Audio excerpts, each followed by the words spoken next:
Hello friends, welcome to number one study. इस video में हम देखेंगे क्लास 7 ज्योग्राफी की बुक का chapter number 3 our changing earth. इस चैप्टर के सभी क्वेश्चन आंसर्स को स्टार्ट करते हैं। फर्स्ट क्वेश्चन है, why do the plates move. जो प्लेट्स होती है वो मूव क्यों करती है? इसका आंसर होगा the movement of मॉल्टन magma inside the earth results in the movement of plates.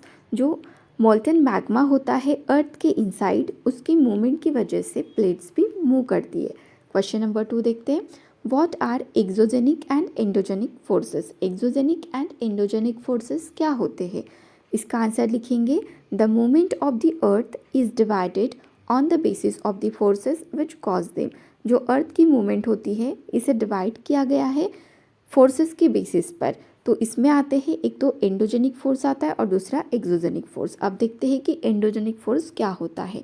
The forces that act in the interior of the earth. Earth के इंटीरियर में जो फोर्सेस एक्ट करते हैं इन्हें बोलते हैं एंडोजेनिक फोर्सेस। और एक्सोजेनिक किन्हें बोला जाता है? And the forces that work on the surface of the अर्थ। जो अर्थ के सरफेस पर एक्ट करती है इन्हें बोलते हैं एक्सोजेनिक फोर्सेस। ठीक हो गया। अर्थ के सरफेस पर एक्ट करने वाले फोर्सेस को बोलते हैं एक्सोजेनिक, और अर्थ के इनसाइड इंटीरियर में एक्ट करने वाले फोर्सेस को बोला जाता है एंडोजेनिक फोर्सेस। अब आते हैं थर्ड क्वेश्चन पे, व्हाट इज इरोजन। इरोजन क्या होता है?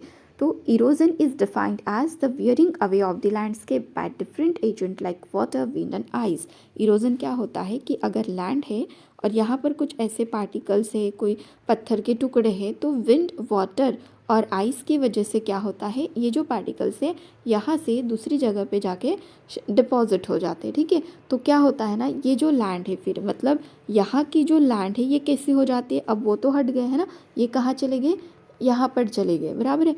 ये हो जाती है पतली, थीन हो जाती है, इसे बोलते हैं वेयरिंग अवे, मतलब यहाँ से निकल गए वो पार्टिकल्स जो भी पत्थर वगैरह थे।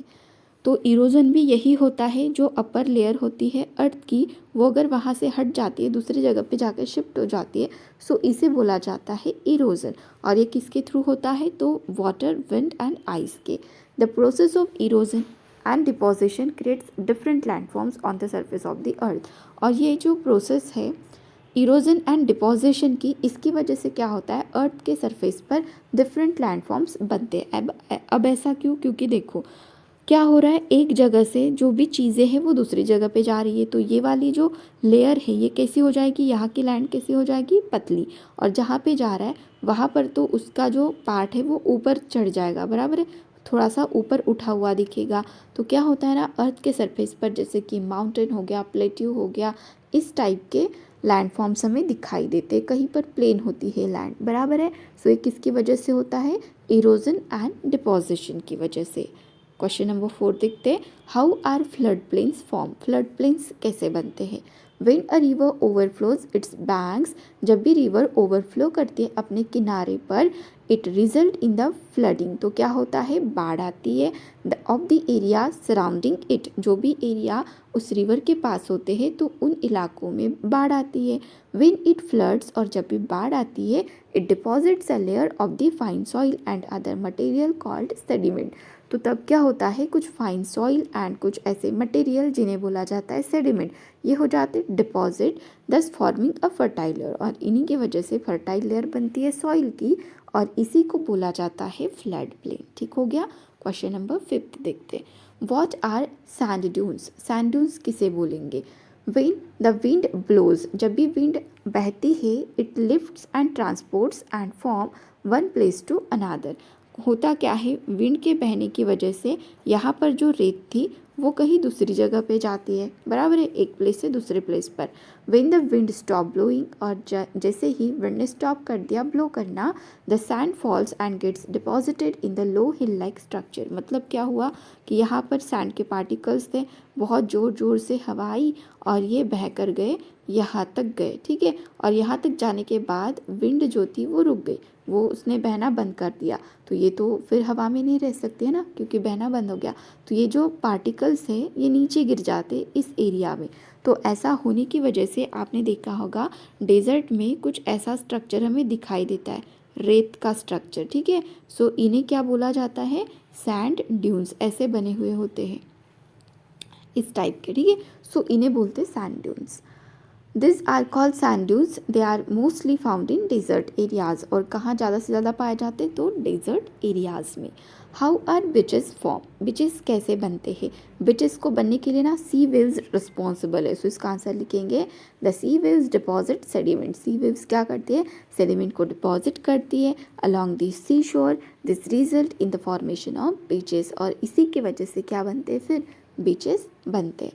क्वेश्चन नंबर 7 देखते हैं, what are the oxbow lake, oxbow lake क्या होते हैं, ये तो हमने चैप्टर में पढ़ा कि रिवर जो है वो ऐसे ट्विस्ट करते करते टर्न करते करते आती है, फिर क्या होता है, ये जो लूप है ये वाला और ये वाला सपोज कर लो, ये है ना ऐसे पास पास आने लगता है, क्योंकि हमें पता है रिवर का काम क्या है कि अपने साथ जितनी भी चीज़ें मिलती है रास्ते में उन्हें अपने साथ इरोड करके लेके जाना, तो इसके डिपोजिशन की वजह से क्या होते जाता है ना, रिवर का बहना ऐसा बढ़ जाता है और ये जो लूप है ये एकदम पास आने लगते हैं, और रिवर फिर इस टाइप से बहती है, ठीक हो गया, इस टाइप से बहना स्टार्ट कर देती है, और फिर ये जो यहाँ पर बचा हुआ है तो इसके साथ क्या होता है, ये क्या करता है ना अपना अलग से, ठीक है, अगर ये वाला था वो, तो ये क्या करता है अपना अलग ही लेक बनाता है यहाँ पर, तो इसे बोला जाता है ऑक्सबो लेक। चलो इसका आंसर देखते कैसे लिखेंगे, when the river enters the plain, जब भी रिवर प्लेन एरिया में एंटर करती है,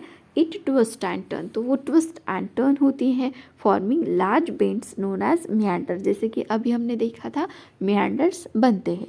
इन ड्यू कोर्स ऑफ टाइम, और कुछ समय के बाद the meander loop start to cut off the river and form cut off legs, और कुछ समय के बाद क्या होता है, ये जो होते हैं ना मियांडर, ये क्या करते हैं, इनके जो लूप्स है वो कट ऑफ करना स्टार्ट कर देते रिवर से और अपना अलग ही लेक बनाते, known as the oxbow lake, जिन्हें ऑक्सबो लेक के नाम से जाना जाता है।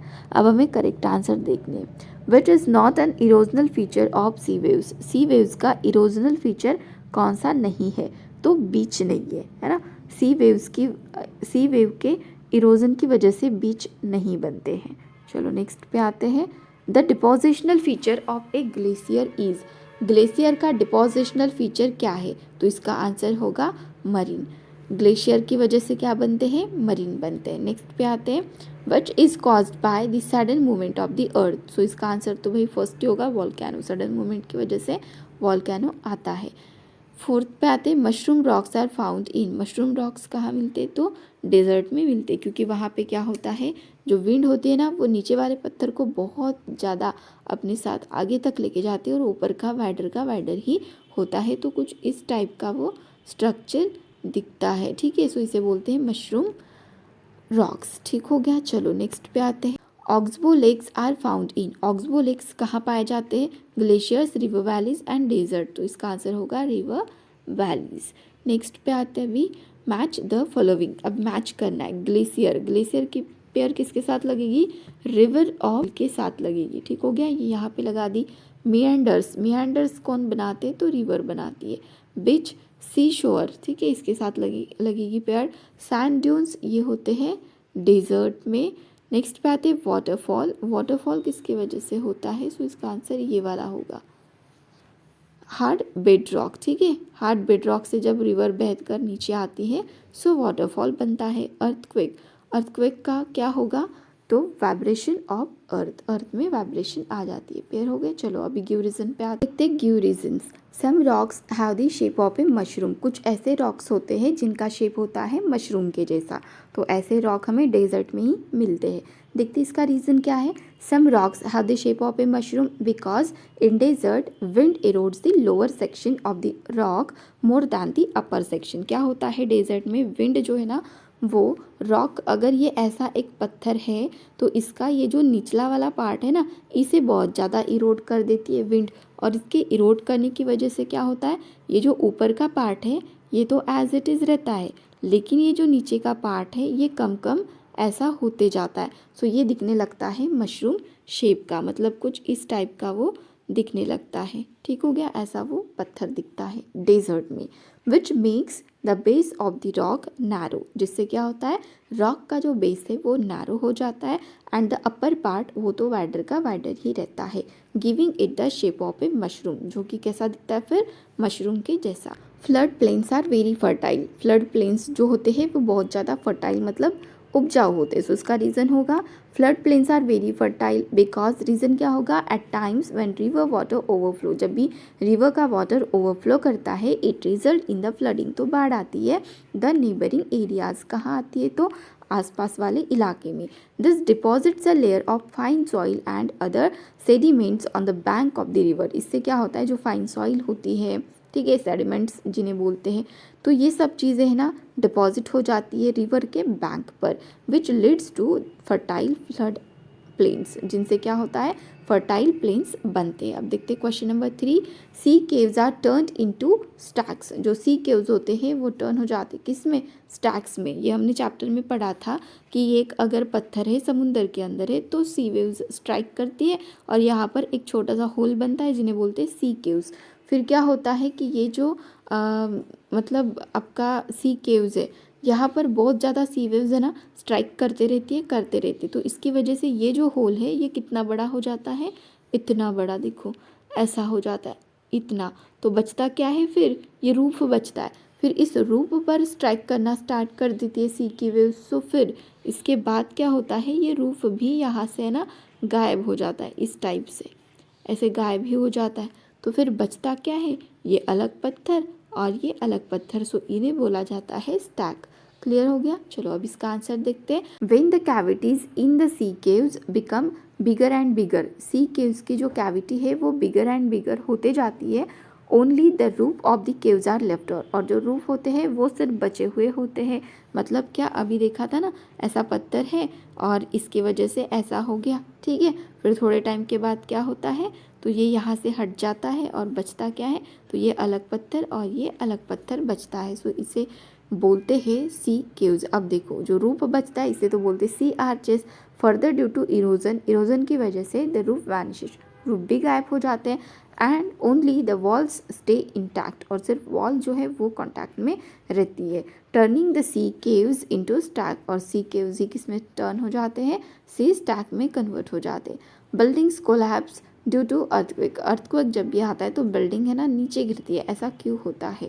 तो इसका आंसर लिखेंगे when the lithospheric plates move, जब भी लिथोस्फेरिक प्लेट मूव करती है अर्थ सरफेस के अंदर, the surface of the earth vibrate, तो इससे क्या होता है अर्थ का जो सरफेस है वो वाइब्रेट करना स्टार्ट कर देता है, and then this vibration travel outwards from the epicentre, और फिर ये जो वाइब्रेशन है ये ट्रैवल करती है आउटवर्ड, कहाँ से, from the EP centre in the form of waves which leads to stubborn movement and result in collapse of building, जिससे क्या होता है कि सडन मूवमेंट हो जाती है और बिल्डिंग्स वगैरह सब कुछ गिरने लग जाते हैं। तो यहाँ पे हमारे सभी क्वेश्चन आंसर्स कंप्लीट हो गए। वीडियो अच्छी लगी तो वीडियो को लाइक करना, अपने फ्रेंड्स के साथ शेयर करना और चैनल को सब्सक्राइब जरूर करना। Thank you.